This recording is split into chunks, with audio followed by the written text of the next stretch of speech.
Día 281, libro 40 de la Biblia, capítulo 25 del libro de Mateo. Después de dar todas las señales de su venida, el Señor dice que el reino de los cielos es semejante a 10 vírgenes.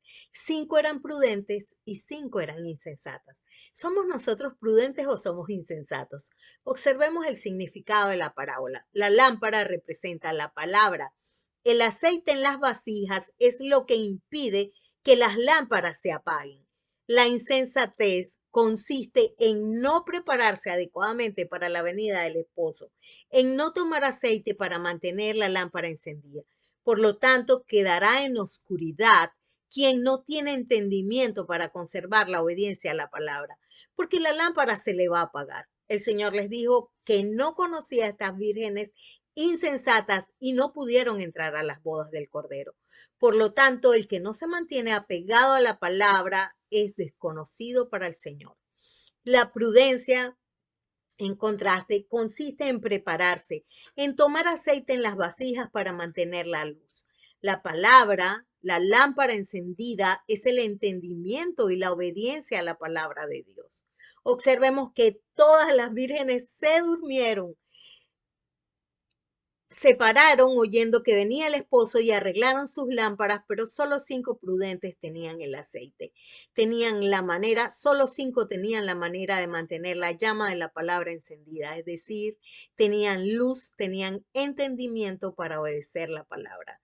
Velar porque no sabemos cuándo viene el Señor. El momento para prepararse para la venida del Señor es ahora. Hoy es el día de salvación, hoy es el día de prepararse para la venida del Señor, porque llegará la hora cuando los que no entienden ni obedecen van a pedir a los que tienen luz, a los que tienen aceite, que los ayuden a entender y a obedecer, pero ya no habrá oportunidad de ayudarles y se van a quedar afuera de las bodas del Cordero. Si eres prudente, busca ahora, hoy, entender la palabra de Dios. También consideremos la parábola de los talentos, porque el reino de los cielos es así también. No se refiere a talentos artísticos, se refiere a la palabra de Dios. Definitivamente el que tiene entendimiento de la palabra le será dado más entendimiento, pero el que no tiene, aún lo que tiene le será quitado. Será echado entonces en las tinieblas de afuera, donde será el lloro y el crujir de dientes. Finalmente veamos que todas las naciones serán juzgadas y nosotros también, porque serán separados los cabritos de las ovejas y los que dieron alimento de vida, los que dieron sustento, agua de vida, palabra de Dios a los hermanos más pequeños, esos van a ser los benditos del Señor. Los que no lo hicieron van a ser malditos.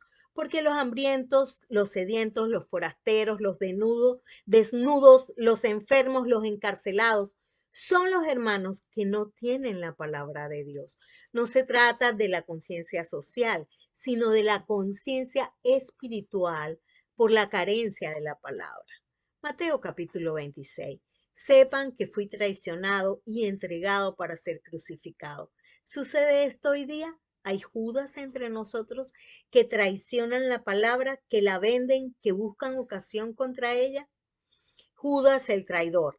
El Señor dice que bueno le hubiera sido a este hombre no haber nacido. ¿Por qué entregó Judas al Señor? Para que se cumpliesen las escrituras, lo cual él ignoró voluntariamente porque el Señor lo advirtió. Su mirada estaba puesta en lo terrenal. Lo vendió a los principales sacerdotes, a los hipócritas que eran encargados de enseñar la ley de Dios. Con un beso hipócrita lo enseñó, lo entregó, aun cuando era discípulo y amigo del Señor, pero también era ladrón, era avaro, y dejó que Satanás llenara su corazón. ¿Quiénes son los Judas de hoy? ¿Acaso son aquellos que usan el Evangelio para obtener bienes de este mundo, para sacar ganancias? ¿Son los que traicionan la palabra del Señor? Observemos la enseñanza en segunda de Pedro 2, 14, 17 y 20 al 22. Tienen los ojos llenos de adulterio, no se sacian de pecar, seducen a las almas inconstantes, tienen el corazón habituado a la codicia, son hijos de maldición, son fuentes sin agua y son nubes empujadas por la tormenta para los cuales la más densa oscuridad está reservada para siempre. Ciertamente, si habiéndose ellos escapado de las contaminaciones del mundo por el conocimiento del Señor y Salvador Jesucristo, enredándose otra vez en ellas, son vencidos, su postrer estado viene a ser peor que el primero, porque mejor les hubiera sido no haber conocido el camino de la justicia, que después de haberlo conocido, volverse atrás del santo mandamiento que les fue dado. Pero les ha acontecido lo del verdadero proverbio: el perro vuelve a su vómito y la puerca lavada a revolcarse en el cieno. Veamos también a la mujer del vaso de alabastro y el perfume de gran precio. Físicamente, ella ayudó a preparar al Señor para la sepultura, pero observemos también el significado inconmovible. Donde quiera que se predique este evangelio, en todo el mundo también se contará lo que ella hizo. ¿Sabía esta mujer que quebrar el alabastro y derramar el perfume era un acto profético? Simbólicamente hablando, el Señor mismo es el vaso de alabastro que se quiebra en su muerte. También el Señor es el perfume de gran precio, la vida eterna, la salvación del mundo.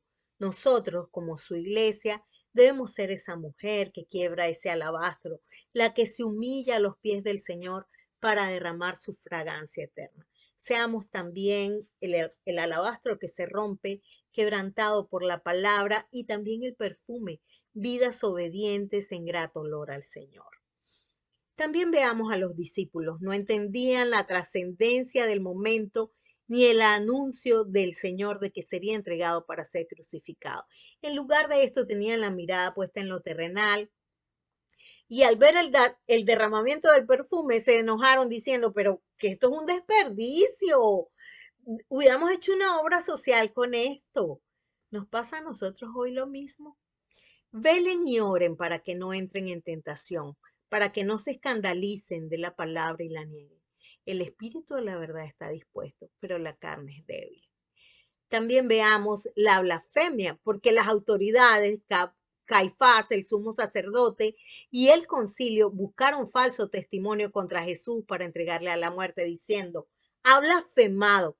¿Se repetirá esta historia? ¿Buscarán las autoridades de las iglesias blasfemias contra la palabra de Dios? Vamos a orar. Señor, danos la gracia de perseverar hasta el fin. Amén. En el nombre de Cristo Jesús.